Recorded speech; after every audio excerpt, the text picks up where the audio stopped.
we're now going to ask Ben Keane to give us a view of industry trends. And Ben, as I think we all know, is Screen Digest. No, it's not. There are other people there. Ben is Screen Digest. He's an advisor to BSAC. He tells us what is happening. He tells us the facts about what has happened. He makes sometimes forecasts for the future. And Ben, as well as saying what has happened, where we are now, it'd be interesting if there were things that we thought might have happened over the last 12 months, but for some reason didn't. Thank you. Good morning. Yeah, actually, I've got 46 analysts, so it's not just me. Right. We've heard a lot of doom and gloom over the last few years, but there is a bit of good news. I was quite surprised, actually, even this last year's adding up the numbers, that total spending on movie-related products and services actually increased slightly again last year. So that's everything movie-related. Cinema, pay TV in all its forms, home video in all its forms, VOD in all its forms, everything movie-related, actually a small rise. So that's the good news to start with. More good news. The most traditional form of movie consumption, cinema, continued an upward trajectory, third year in a row in the UK. Strong releases, obviously, driving that growth, culminating in December with Avatar. So almost reaching the peak that you can see there in 2002. So getting close towards that.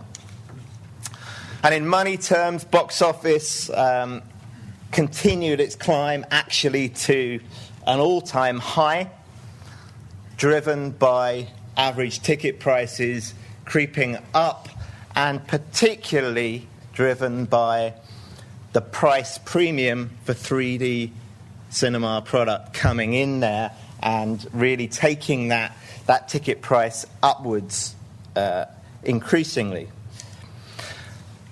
Underlying that, we've seen, in this most traditional form of media area, we've seen the screen base here in the UK being transformed to digital. So here you can see the growth in digital screens and especially the growth in 3D. So getting close to 20% of the nation's screens now digital, and of those, 70% now equipped for 3D. So very important, and bear in mind that a 3D version of a movie can generate up to 3 times as much revenue as the equivalent 2D version of that same movie. Combination of higher attendance and increased ticket price. So 3D, a real bright spot in this movie economy as we go forward. Perhaps less good news. Home video. Down nearly 20% from that peak point that you can see here in 2004. The number of DVDs sold actually declined last year for the first time after 11 straight years of increases. A remarkable achievement, actually. So people often forget when they look at the revenue number that actually the number of discs sold kept increasing throughout that whole period. So there was a real demand still for physical product. Rental, typically a bright spot during tough economic times. People turn to the more cost-effective way of consuming media, buying more expensive, rental lower, and particularly the online rental proposition pioneered in this country and a number of other European territories by LoveFilm, started in the US by Netflix. So that's been a very bright spot for the industry. But you can see, it's a relatively small part of the whole pie at the bottom. But please keep in mind that this represents still the most important part of the whole combined industry. It's still the profit engine, the revenue engine for the entire business. Without it, the economics look very fragile indeed. So the industry has had a lot of hope pinned upon the new format, the high-definition format coming in. We had a format war that got sorted out. We're left with one format, Blu-ray. And at this point, compared to DVD at the same point in time, so we've jigged the years here so they match year on year in the launch. You can see Blu-ray sales running well behind DVD over that time period, and in revenue terms, they do not compensate for the fall that we've seen in DVD. Our thinking is that Blu-ray will only achieve about a third of the sales of DVD at the peak of the DVD market. Couple of top-line reasons why the backwards compatibility means that consumers will still buy DVD even when they have a means of playing back Blu-ray. So DVD backwards compatibility means that people still buy DVDs. And we've always maintained that people will just cherry-pick on the new format. They'll buy the new releases that they really want in the higher quality format and just take a selection of their favorites, but not wholesale change, not the CD shift that we saw in the music business, for example, going back, and not the VHS to DVD shift. John was talking about the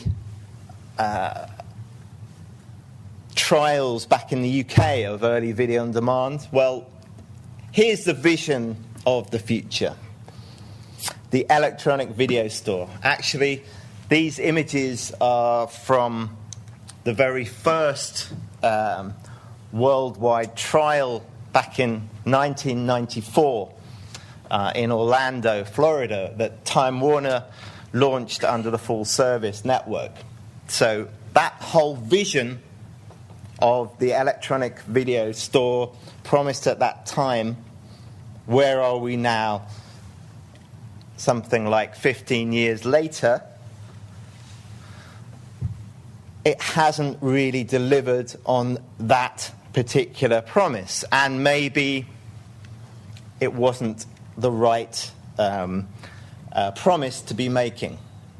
So actually, here you've got all forms of on-demand through TV platforms in the UK. NVOD, near video on demand via satellite, combined with video on demand via cable, IPTV, and so on. Actually, the spending slightly dropped last year. And if you look at the scale here, these are not big numbers. Overall, accounting for about 3% of total movie spend in the UK. So that vision, that shiny vision of the electronic video rental store just hasn't happened. Probably a misplaced vision.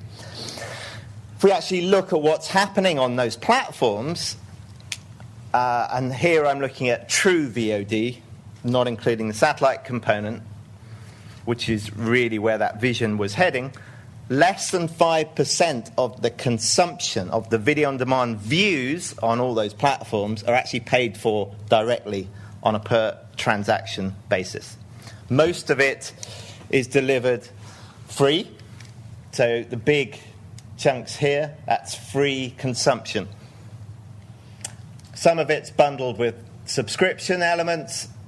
Only that tiny dark bit at the top is directly transactional on-demand consumption.